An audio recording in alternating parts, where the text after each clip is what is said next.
nyime gi twak sachielo sakal dakika 48 wakili Duncan Okatch momako wen kanyo minyalo duoko mana mapiyo piyo ka ngwaringo kod chenro.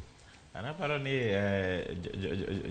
nyikwa Ramogi to nene maber nikech kirango ok ber ka ng'ato koro ose retire to kendo ineno ni serikal keto kagima koro gidwa riwade nikech mano ng'ato nyalo kawa kaka nene achiel onyiso wakanyo ni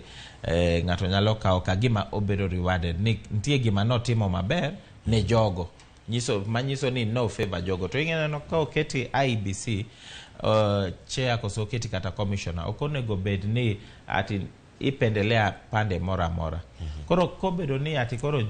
ng'ama okawo serikal dwa miyi gimoro koso dwa miyi gift moro to be ikawa kama nyiso ni mano o set a bad precedent nikech jomoko be mabro kawo apis machal kamano bro neno ni katimo ne ng'ani gima ber to an be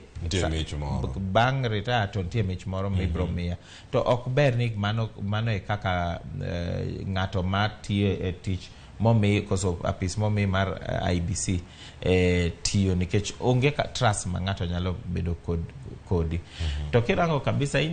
gima yie go kendo en ni nitie gik ma nyaka warang in terms of chik ma wan go sani kaka lendo itimo nikech ok inyal yudo ni ng'at moro achiel ema lendo ineno Chebukati noketo chik moro ni en kende ema onego oland results make presidential to ok onego bed kamano nikech katiba kata sheria mane nitie no komiye powers machal kamago